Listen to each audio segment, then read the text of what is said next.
The countdown clock on my display reads 59 minutes and 40 seconds, and my hands will not stop shaking. My name is Vantor Ashkel, and I am an intelligence officer of the Sarn Dominion, standing on the bridge of the Kolanash, the personal throne vessel of Emperor Vok Theron. Below us, filling the entire forward window, hangs a blue and green world the natives call Earth. We have crossed 11,000 years of conquest to reach this moment, and in less than 1 hour, this planet will belong to us. That is what everyone around me believes. That is what I believe too, until the silence started to feel wrong.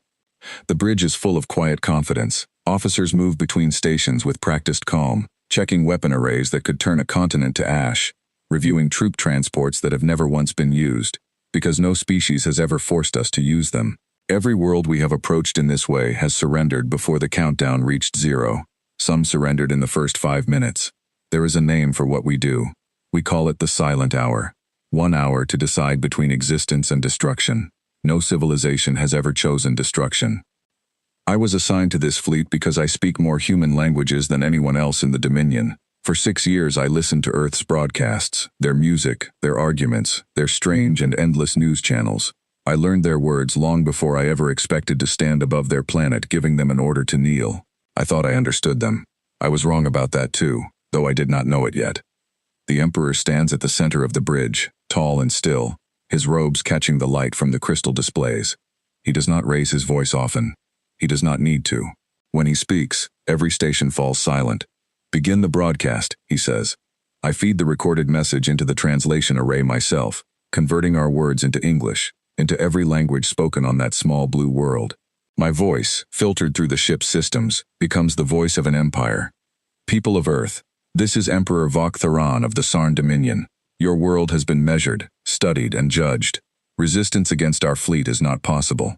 You have 1 hour to accept the terms of peaceful integration. At the end of that hour, if no answer is given, this fleet will proceed with full authority to secure your world by any means required. This is not a threat, it is a fact. The choice belongs to you. The message goes out across every frequency Earth uses to speak to itself. Radio, television, satellite relays, even the old undersea cables we tapped months ago while their scientists were still arguing about whether we were real. 60 minutes, that is the mercy we offer. 60 minutes to decide whether millions of people live in comfort as citizens of the Dominion, or vanish under fire from ships they cannot see coming. I expect noise. I expect panic. Every world we have approached responds within the first 10 minutes with pleading messages, offers of surrender, desperate promises. The humans have been broadcasting distress calls and arguments and music into space for over a century. I expect their radios to explode with fear. Instead, there is nothing. At first, no one on the bridge notices, because nothing is exactly what surrender sounds like in the final moments before someone submits. The silence feels like preparation, like a breath held before a door opens. The Emperor watches the countdown with his hands folded behind his back, unbothered, patient the way a predator is patient. I watch something else. I watch the sensor display. 50,000 vessels sit in a loose formation around the third planet, scattered without any pattern I recognize as tactical. Their engines are cold, their weapons show no active power signatures. To every analyst on this ship, it looks like a fleet that gave up before the fight even began, a graveyard of ships waiting for us to claim them. One junior officer near me actually laughs, a short, surprised sound, and says they must have already decided to run. I do not laugh. Something about the formation nags at me, though I cannot yet say what. 50,000 ships is not a small number. Even a frightened species does not build 50,000 ships, and then leave them drifting like empty shells for an enemy fleet to admire. Commander Sesh Dral, second in rank on this bridge, orders a deeper scan of the human fleet. I watch the results scroll across my console, and my unease grows heavier with every line. Life signs are minimal across most of the vessels. Weapon systems show power levels barely above dormant. These ships are not manned for a fight. They may not be manned for anything at all. Dral turns to the Emperor. "My lord," he says, "the enemy fleet appears to be a decoy, automated hulls, likely unarmed, or armed with weapons too weak to matter. Their true forces may be hidden, or may not exist at all." The Emperor's expression does not change. "Then their weakness is even greater than we believed," he says. "Let them watch their empty ships drift while their world burns in fear. It changes nothing. The hour will end the same way it always ends." I want to agree with him. Every part of my training tells me to agree with him. But I keep thinking about the broadcasts I studied for 6 years. The arguments Earth had with itself about war and peace and pride. The songs that talked about standing tall when everything said to kneel. I think about a species that fought wars against itself for thousands of years and never once, in all their long and messy history, simply gave up because someone bigger told them to. The countdown reaches 50 minutes. Nothing changes on the human channels. No pleading, no offers, no fear. I check the old intercepted archives out of habit, pulling up recordings from decades of listening posts scattered near their solar system. I find fragments of speeches, recordings from human conflicts long before we ever arrived. Leaders standing in front of crowds promising that surrender was not something their people did, no matter the cost, no matter the size of the enemy. I remember dismissing these as empty performance when I first studied them. Every species postures, every species boasts before it kneels. That is what my superiors taught me. That is what 11,000 years of conquest has proven, over and over again. Except this silence does not feel like posturing. It feels like patience. 45 minutes remain. A young technician near the sensor array calls out that she has detected faint gravitational disturbances at the edge of the solar system, far beyond the human fleet, far beyond even their outermost moon. The readings are small, easy to dismiss as background noise from a passing comet or an unstable asteroid.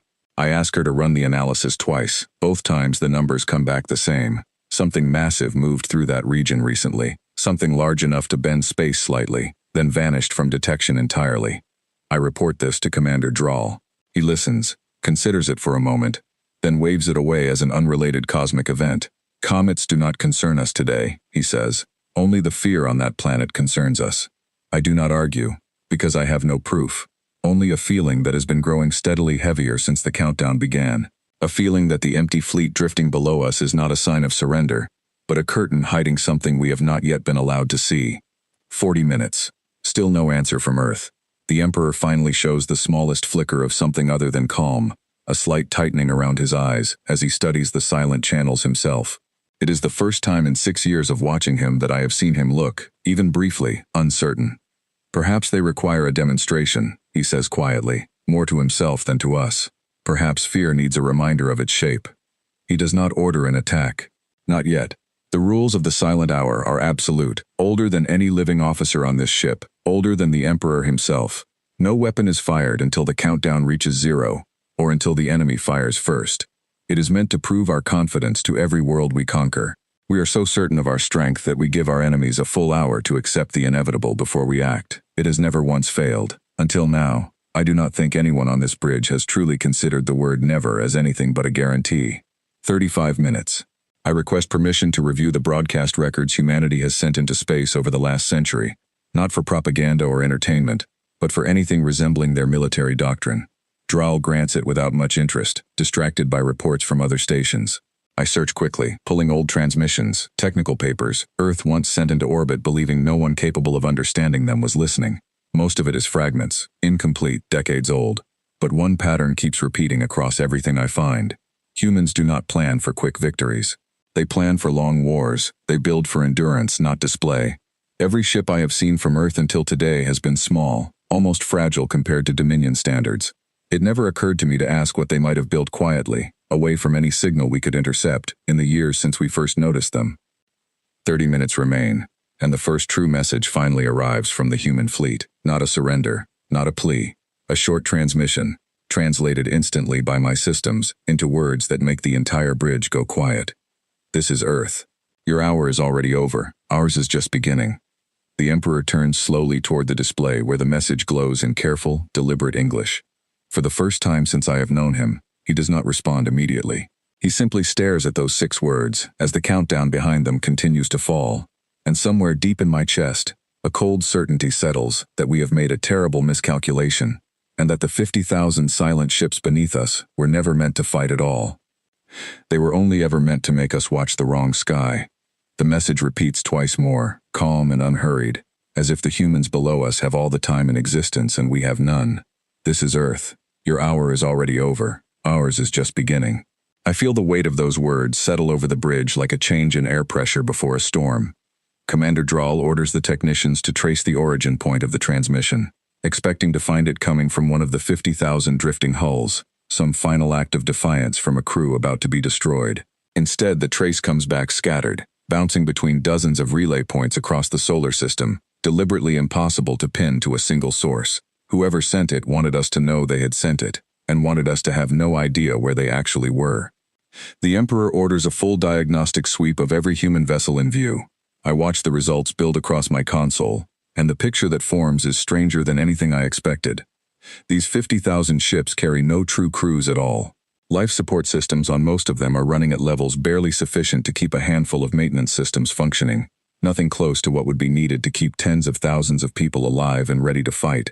Weapon batteries show power readings too low to threaten even a lightly shielded scout vessel, let alone a Dominion warship. Draal calls it exactly what it looks like. A bluff, he says, his voice edged with the beginning of relief. An empty fleet meant to make us hesitate before the real surrender comes. I want to believe him. It would be easier to believe him. But I keep circling back to one detail that no one else on the bridge seems to be asking about. If this fleet is empty, if it was never meant to fight, then where is humanity's actual defense?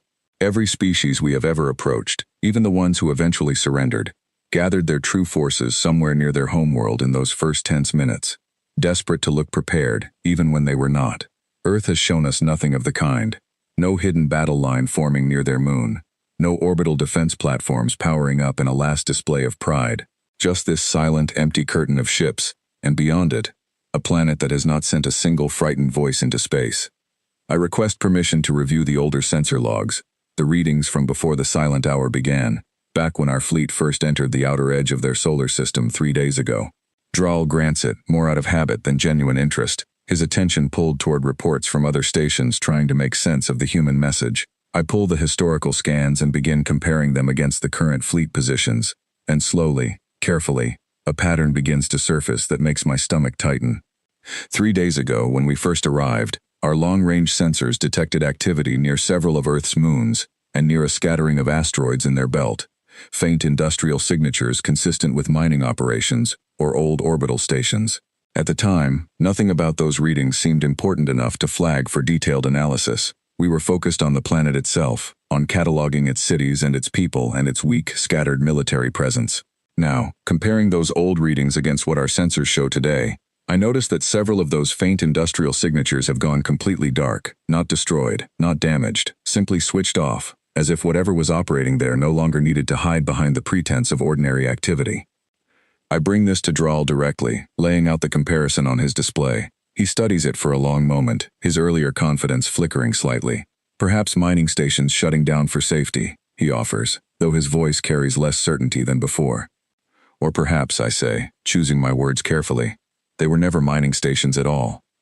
Before he can respond, a new alert flashes across the sensor grid, and this time even the most confident officers on the bridge fall silent. Gravitational readings, similar to the faint disturbance we detected earlier near the edge of the system, are now appearing in multiple locations simultaneously, clustered around the asteroid belt and near 2 of Earth's smaller moons. The readings are stronger this time, unmistakable, the kind of distortion caused by something enormous moving with great speed and great control. The Emperor finally speaks, his voice sharp enough to cut through the murmurs building across the bridge. Identify those signatures immediately.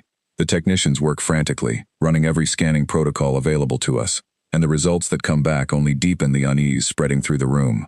Whatever is generating those distortions is shielded against every detection method we possess, visible only in the brief moments before it moves again, vanishing like a shadow slipping between one patch of darkness and the next. It is not one object. The readings suggest dozens of separate sources, possibly more, spread across a wide arc of space that curves around behind our own fleet's position. I feel the shape of the trap before I fully understand it, the way you sense a held breath in a room before someone finally exhales. The 50,000 ships beneath us were never meant to be humanity's true defense.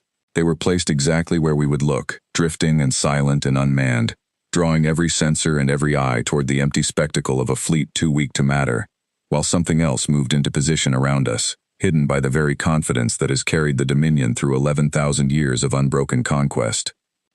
I share this thought with Draal, my voice lower now, careful not to let it carry to the Emperor before I am certain.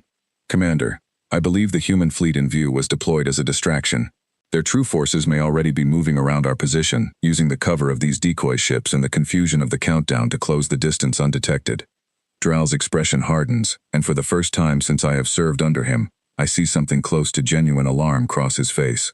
He orders an immediate perimeter scan, extending our sensor range far beyond the human fleet, searching the space behind and around our formation, rather than simply ahead of it toward the planet. The results take almost 2 full minutes to compile, an eternity when every second feels heavier than the last.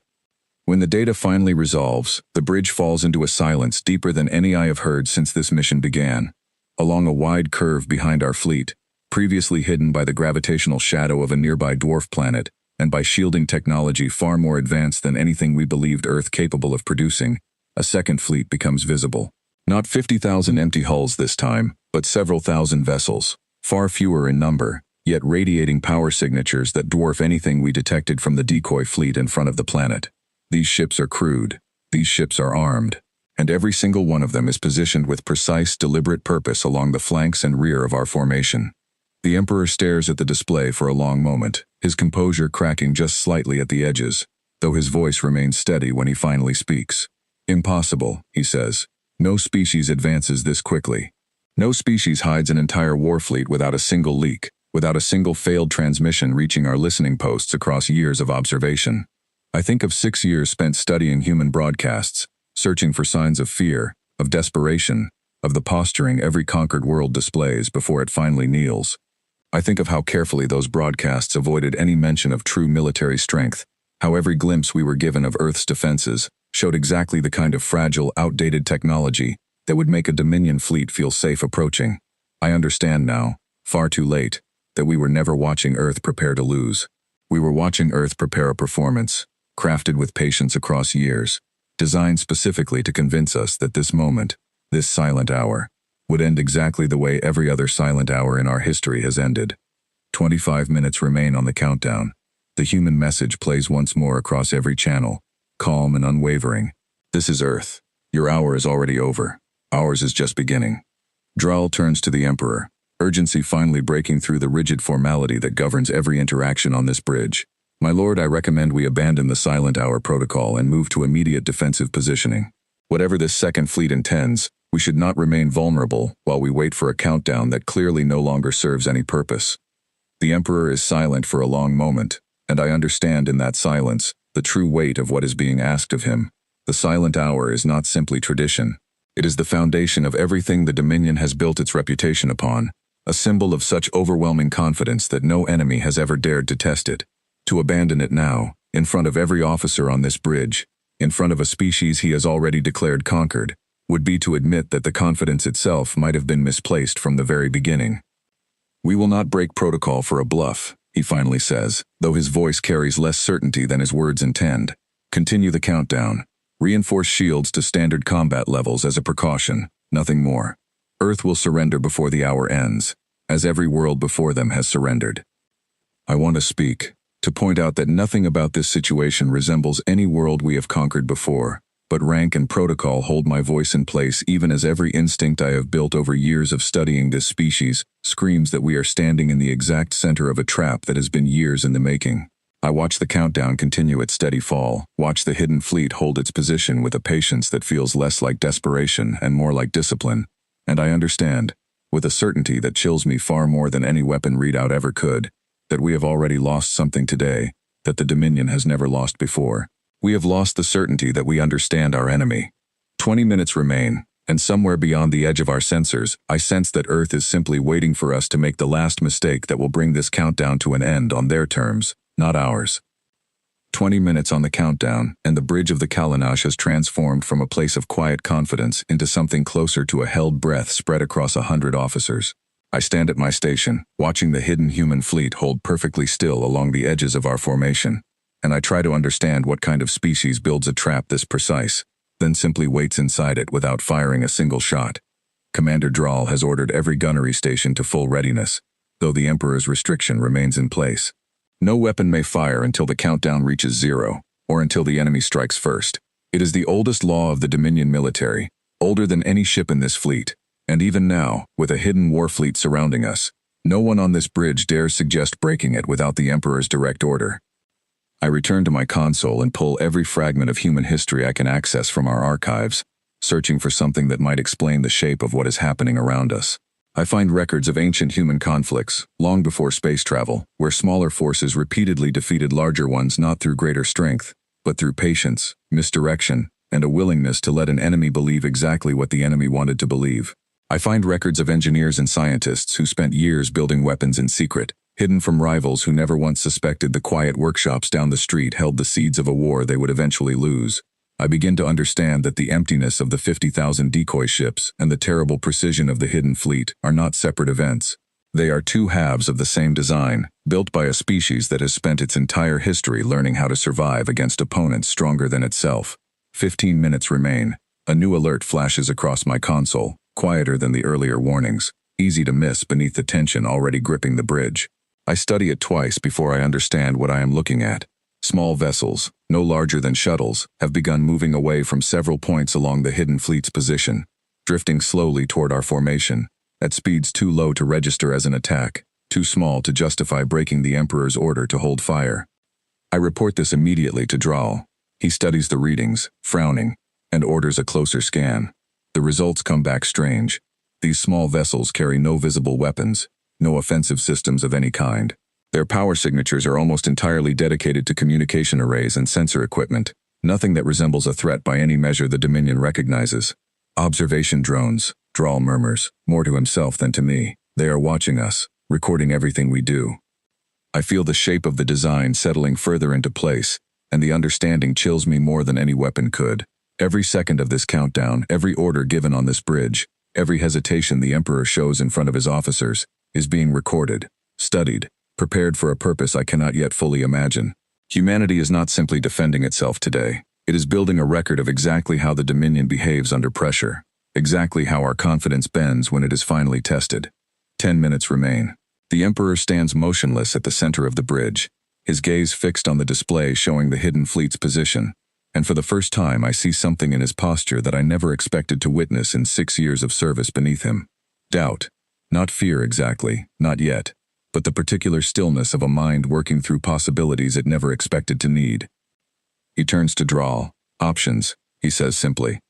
Draal hesitates only a moment before answering. My lord, if their fleet intends to strike the moment the countdown reaches 0, our shields will absorb the opening exchange, and our numbers should allow us to overwhelm them regardless of their positioning. If they intend something else, something we have not yet identified, then our best option remains readiness rather than provocation. The Emperor considers this, then gives a single, decisive nod. Reinforce all defensive systems immediately. Prepare full retaliatory sequences, ready to fire the instant the countdown ends, or the instant they act against us first. We came to conquer a world, and a world we will conquer, regardless of the games its people choose to play in these final minutes. I want to point out that nothing about the last 20 minutes suggests we are dealing with games, that every move humanity has made has been deliberate, patient, and precise, in a way that feels less like desperation, and more like a plan executed exactly as intended. But the words remain locked behind rank and protocol, and I return to my console instead, watching the countdown fall toward 5 minutes, then 4, then 3. At 2 minutes, something changes. The small observation vessels that had been drifting near our formation suddenly power down their sensor arrays and begin retreating back toward the hidden fleet, moving with a coordinated precision that leaves no doubt they are following a single, unified command. I feel my chest tighten as I watch them go, understanding on some instinctive level that whatever they came to observe, they have finished observing it, and now the true test is about to begin. 1 minute remains. The bridge falls into a silence so complete that I can hear the quiet hum of the ship's systems beneath the tension, the small mechanical sounds that usually disappear beneath conversation and activity. Every officer stands at their station, watching either the countdown or the hidden fleet, waiting for whichever comes first to determine the shape of everything that follows. 30 seconds. The Emperor's hand rests on the edge of the command console, his knuckles pale against the dark surface.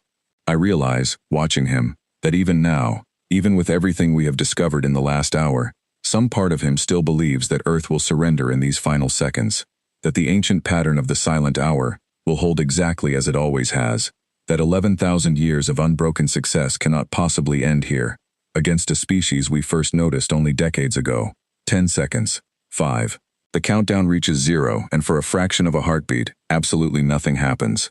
The bridge holds its collective breath in that impossible silence, and I allow myself, for one brief and foolish moment, to believe that perhaps the Emperor was right after all, that the humans have simply run out the clock in some final act of stubborn defiance, before finally sending the surrender we have waited an hour to receive. Then the sensors erupt with light.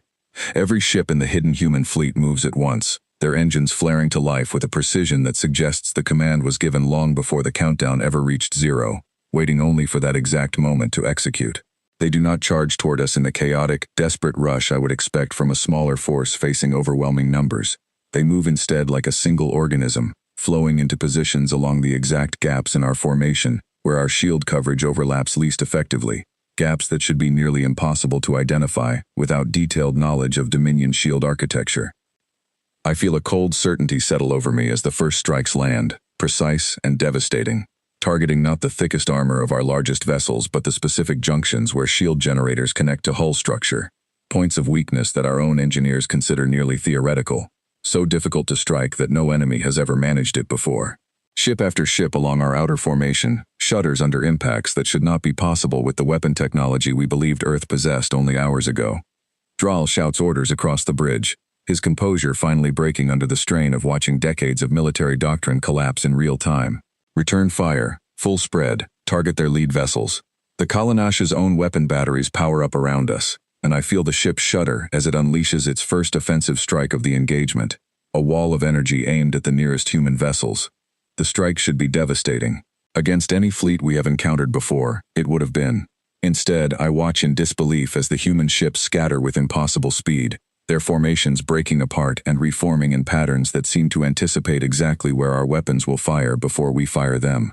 Only a handful of shots connect, and even those seem to do less damage than our targeting systems predicted, as if the human vessels carry defensive systems specifically calibrated against the exact weapon signatures the Dominion has used for centuries. I finally understand, watching this unfold, why the 50,000 decoy ships mattered so much beyond simply distracting our attention. They were not only a curtain to hide the true fleet behind them, they were also a study. Every scan we ran against those empty hulls during the countdown, every attempt to analyze their weak point and their systems, fed directly into whatever process the true human fleet used to calibrate its own defenses in these final minutes before the engagement began. We spent the entire hour unknowingly showing our enemy exactly how we intended to fight them. The Emperor's voice cuts through the chaos building across the bridge, sharp with an authority that still carries the weight of 11,000 years of unbroken command, even as everything around us suggests that authority may finally be meeting its limit. Divert full power to forward shields. Concentrate our fire on their capital vessels. We have faced greater numbers before and prevailed. We will prevail again today. But even as he gives the order, I notice something on my display that makes the cold certainty in my chest deepen into something closer to genuine alarm. The human fleet is not simply fighting with skill and precision, it is fighting with patience, drawing our largest vessels into positions that seem almost too convenient, hurting our formation with subtle, deliberate maneuvers rather than brute force, the way a skilled hunter guides prey toward a waiting trap rather than simply chasing it down. I try to bring this observation to Dral, but the noise on the bridge has grown too loud, officers shouting damage reports and tactical updates over each other as the engagement intensifies around us. I watch the tactical display instead, tracking the slow, deliberate movement of the human formation, and I understand with growing dread that whatever they are herding us toward, we are still many minutes away from discovering what waits at the end of that careful, patient maneuver.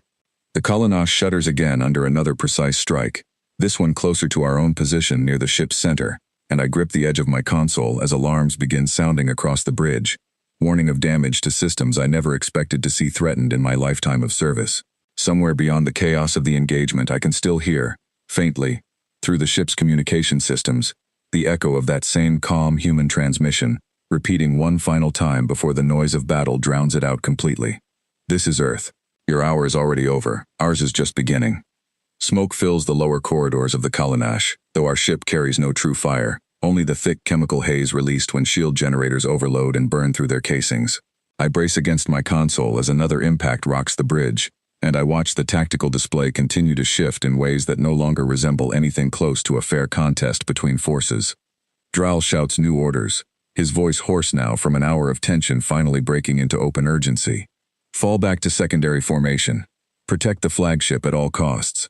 Around us, the surviving vessels of our fleet attempt to comply, engines flaring as they try to pull back into a tighter defensive shell around the Kalanash. But the human ships anticipate the movement before it fully begins, sliding into the gaps our retreat creates with a timing that feels less like combat and more like a rehearsed performance they have practiced 1,000 times before this day ever arrived. I watch one of our largest support cruisers, the Threndel, attempt to shield the Kalanash's flank, only for 3 human vessels to strike its weakened generator junction in near-perfect unison. The exact vulnerability our own engineers considered too difficult for any enemy to reliably target. The Threndel's shields collapse entirely within seconds, and the ship drifts out of formation, crippled but not destroyed, its remaining systems venting atmosphere into the vacuum in a long silver plume visible even from our position. I realize, watching this happen again and again across our formation, that the humans are not fighting to destroy us. Ship after ship suffers the same pattern, precise strikes to shield junctions and propulsion systems, disabling rather than obliterating, leaving crews alive but powerless, vessels drifting but intact. It would be so easy to mistake this restraint for mercy, and some part of me, still clinging to the last shreds of Dominion pride, wants to believe that is exactly what it is. But watching the calm, controlled precision of every strike, I understand it is not mercy at all. It is control. Humanity is choosing exactly how much damage to inflict, exactly which systems to disable, with a confidence that leaves no doubt they could have chosen destruction instead, and simply decided against it for reasons of their own. The Emperor stands at the center of the bridge, his composure finally beginning to crack in ways I never expected to witness. His hands grip the edge of the command console tightly enough that I can see the strain in his posture even from across the room. Around him, officers deliver damage reports in increasingly strained voices, each one detailing another vessel disabled, another section of our formation collapsing under the weight of an attack we still do not fully understand. Status of the eastern flank, the Emperor demands, his voice carrying an edge I have never heard in 6 years of service beneath him. Collapsed, my lord, comes the reply. 17 vessels disabled, no losses reported, but all 17 are drifting without power, unable to rejoin the formation. Western flank, he demands next, and receives nearly identical news. Another significant portion of our fleet rendered helpless without a single vessel actually destroyed. I understand, listening to these reports accumulate, that humanity is not simply winning this engagement. They are demonstrating something, proving a point with a precision that feels almost surgical in its restraint, and I begin to suspect that whatever point they intend to prove, we are about to discover it whether we wish to or not. I return my attention to the tactical display, and notice the slow, deliberate herding pattern I identified earlier has nearly completed its purpose.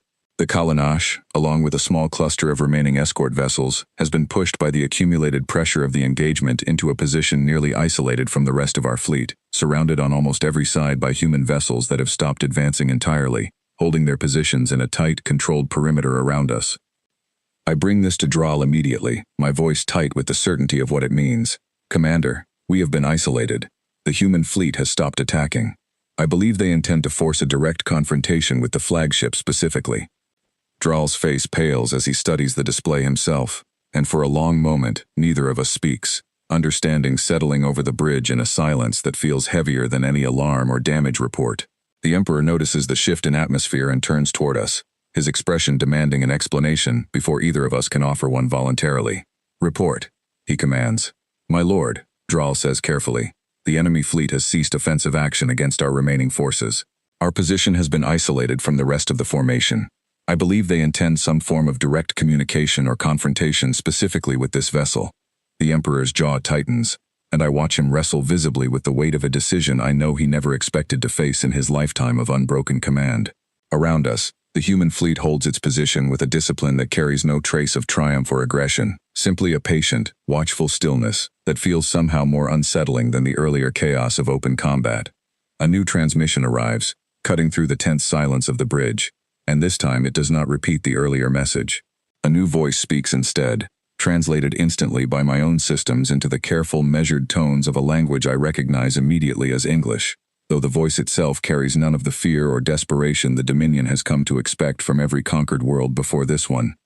This is Fleet Commander Owen Marlowe of the Earth Defense Coalition, speaking directly to Emperor Vok Theron. Your flagship is currently isolated and unable to receive reinforcement. Your remaining fleet has been disabled without significant loss of life on either side, a choice we made deliberately and could have made differently. We are prepared to discuss terms. We recommend you consider that offer carefully, because it will not remain available indefinitely. The bridge falls into a silence so complete that I can hear my own pulse in my ears. The Emperor stands motionless, staring at the display where the message continues to glow in careful, deliberate translation, and I understand, watching him, that we have arrived at the exact moment this entire engagement was designed to produce. Not humanity's destruction, not even the Dominion's destruction, something else entirely. Something that feels, for the first time in 11,000 years of conquest, like a negotiation offered from a position of genuine strength, rather than desperate surrender. The Emperor turns to drawl, his voice quieter now than I have ever heard it, stripped of the absolute confidence that has defined every moment of his command since I first joined this fleet. What forces remain to us, he asks. Drawl studies the tactical display for a long moment before answering. The Kalunach remains functional, though our shields are significantly weakened. Approximately 6 escort vessels remain capable of limited combat action. The remainder of our fleet, my lord, is disabled but largely intact. Casualties have been minimal compared to the scale of the engagement. I notice something in Drawl's voice as he delivers this report, a note of confusion layered beneath the exhaustion, and I recognize it because I feel the same confusion myself. Minimal casualties. An entire fleet disabled, humiliated, outmaneuvered at every turn, and yet remarkably few lives lost on either side. It does not match anything in the Dominion's long history of conquest, where victory has always been measured as much by the scale of destruction inflicted as by the outcome achieved. Humanity has just demonstrated overwhelming tactical superiority, while somehow avoiding the devastating losses such a victory would normally require, and I understand, slowly, that this restraint was never an accident. It was as carefully planned as every other element of this engagement. The Emperor stands in silence for a long moment, and I watch something shift behind his eyes. The particular stillness of a mind confronting a truth it has spent an entire lifetime believing impossible. Open a channel, he finally says, his voice quiet but steady. I will speak with this fleet commander directly. I move to comply immediately, my hands working across my console to establish the connection, and as the channel opens, I feel the strange dizzying awareness that I am about to witness something no Sarn officer has ever witnessed before in the long history of our empire. Not a surrender delivered by a conquered world, trembling and desperate. A conversation, offered calmly, between equals, by a species we arrived here fully believing incapable of anything but quiet submission. The channel connects, and for a moment, neither side speaks. The silence stretching between two fleets that have just fought each other to a standstill unlike anything either has ever experienced before. Then the Emperor draws himself up to his full height, gathering whatever remains of his composure, and speaks the first words of what I already suspect will become one of the most important conversations in the history of our empire. I am listening, Commander Marlowe, he says. Speak your terms. The image resolves on our main display, and for the first time in 6 years of studying this species from a distance, I see a human being look directly at an emperor of the Sarn Dominion, without a trace of fear in his expression. Commander Owen Marlowe appears younger than I expected, his uniform simple compared to the ceremonial robes filling our own bridge, his posture calm in a way that feels earned rather than performed. Emperor Vok Theran, he begins, his voice steady, carrying none of the triumph I might have expected from a species that has just accomplished something no other world has ever managed against us. I want to start by saying that nothing about today was intended as cruelty. Every strike our fleet made was calculated specifically to disable, not destroy. Your crews are alive. Your ships, though damaged, remain largely intact. That was a deliberate choice, and I want you to understand why we made it before we discuss anything else. The Emperor's jaw tightens, and I can see the effort it costs him to respond with anything resembling composure. You speak as though restraint earns you some form of gratitude, he says. You have humiliated an empire 11,000 years in the making. Marlowe does not flinch at this, though something in his expression softens slightly, less triumphant than thoughtful. We didn't do this for gratitude, Emperor. We did it because we studied your history the same way you studied ours, and we learned that every world the Dominion has ever conquered was given exactly one choice: kneel or be destroyed. We wanted to show you there was a third option, one your empire has apparently never encountered before today. I watch the Emperor absorb this, and I notice Drawl beside me has gone very still, his attention fixed entirely on the exchange unfolding across the display.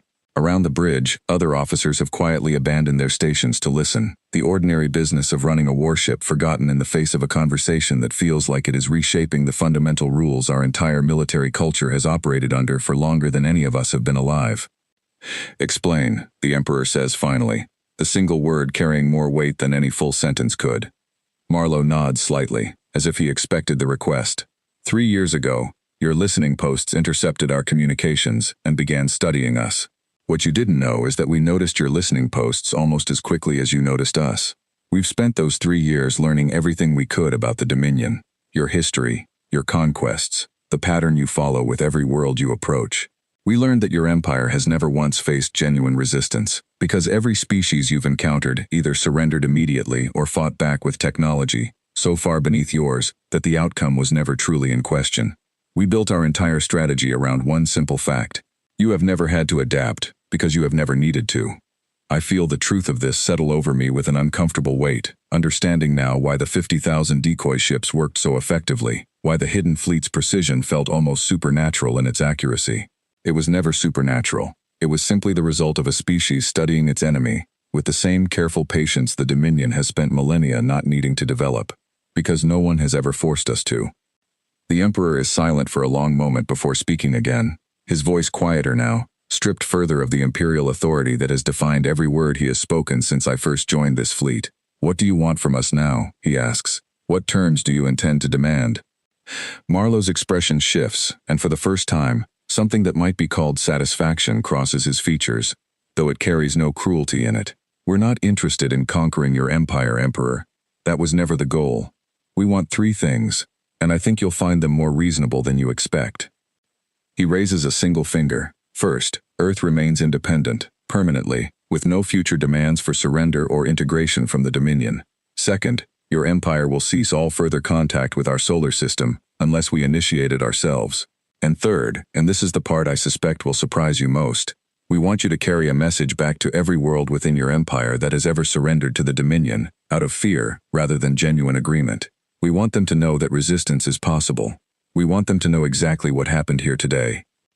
I watch the Emperor's face carefully as this final term registers, and I understand immediately why Marlowe saved it for last.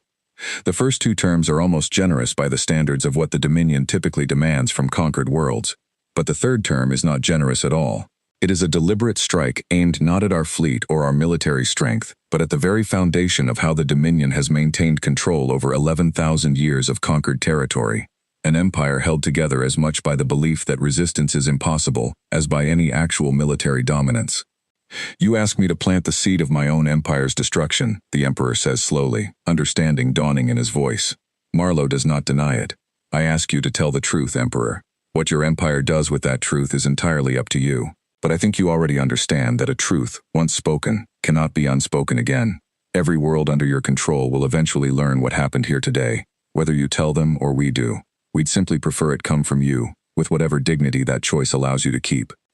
The silence that follows stretches long enough that I begin to wonder if the Emperor will refuse entirely, will choose destruction over the humiliation of carrying this message back to an empire that has never known him as anything but absolute in his authority.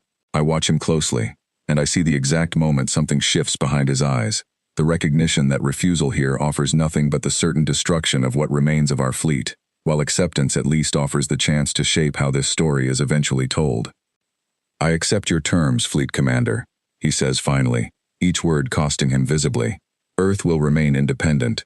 The Dominion will withdraw from your solar system and make no further contact unless invited, and I will carry your message back to my empire, though I make no promise of how it will be received. That's all we ask, Marlowe replies, and something in his tone suggests genuine respect rather than triumph, an acknowledgement of the difficulty of what the Emperor has just agreed to. We'll begin releasing your disabled vessels immediately. Your crews will find their propulsion and shield systems restored within the hour. We ask only that your fleet depart our system without further incident. The channel closes, and the bridge falls into a silence unlike anything I have experienced in 6 years of service. Around me, officers stand at their stations, processing the enormity of what has just occurred, an agreement negotiated not from a position of desperate surrender, but between 2 forces that have just proven themselves capable of standing against each other, as something closer to equals. I am pulled from my thoughts by a quiet request relayed through the ship's communication system, addressed specifically to me. Fleet Commander Marlowe has requested a brief conversation with the Dominion's lead intelligence officer, the one responsible for the linguistic translation of the initial ultimatum. I feel a strange mixture of apprehension and curiosity as I make my way to a private communication terminal, wondering what a human commander could possibly want from someone whose entire role in this engagement was simply translating threats into words his people would understand.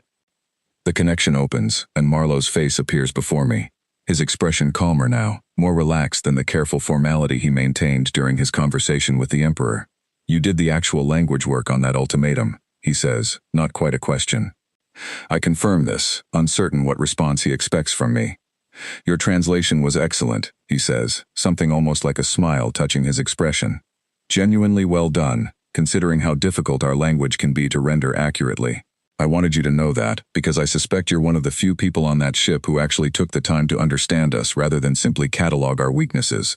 I do not know how to respond to this, and something in my hesitation must show, because Marlowe continues without waiting for a reply. I read your service record when we intercepted your fleet's communications, he says. 6 years studying our broadcasts. That's a long time to spend learning about a people you were told would simply surrender the moment they saw your ships. I imagine that gave you a different perspective than most of your colleagues. I consider his words carefully before answering, choosing my response with more honesty than I expect the Dominion's rigid protocols would normally permit. I did begin to suspect, over those years, that your species would not respond the way our doctrine predicted, I admit. I did not fully understand how deep that difference ran until today. Marlowe nods, as if this confirms something he already suspected. That's more self-awareness than most conquerors ever manage, he says. I hope your empire listens to what you learned today, even if I suspect it won't be easy for them to hear it. The conversation ends shortly after, and I return to my station as the bridge begins the slow process of coordinating our fleet's withdrawal. Disabled vessels gradually regaining power as promised. Crews reporting in with a mixture of relief and quiet humiliation that I suspect will follow this fleet for the rest of its existence. I watch the Emperor stand at the center of the bridge, his posture still upright, still carrying the outward appearance of imperial authority, though something fundamental has clearly shifted behind his composed expression. As our fleet begins its slow retreat from the solar system, I find myself looking back one final time at the small blue and green world we arrived, believing we would conquer within a single hour. I think about the 6 years I spent studying this species from a distance, listening to their broadcasts, learning their languages, quietly building an understanding that none of my superiors ever thought worth taking seriously. I think about the 50,000 empty ships that drew our attention exactly where humanity wanted it, and the hidden fleet that waited with a patience I am not certain the Dominion has ever demonstrated in our entire long history of conquest. I think most of all about the message the Emperor now carries back to an empire that has never once questioned its own inevitability. A message that will eventually reach every world under Dominion control, whispered first in quiet uncertainty before growing, I suspect, into something far louder. I do not know what will become of the Dominion once that message spreads, whether it will strengthen our empire through the lesson learned here, or whether it will begin the slow unraveling of 11,000 years of unquestioned authority. What I know, watching Earth shrink slowly behind us as our fleet withdraws in something far closer to retreat than victory, is that the galaxy has just learned something today that it will not soon forget. There is a difference between a species too weak to resist and a species patient enough to wait for the exact moment resistance becomes overwhelming. Today, for the first time in the long history of the Sarn Dominion, we finally understood which one we had found. And somewhere behind us, on a small world we once believed would simply kneel, I imagine the countdown clock we built to demonstrate our own inevitability now running in reverse, counting down instead toward the moment the rest of the galaxy finally learns what 50,000 silent ships were truly capable of teaching us.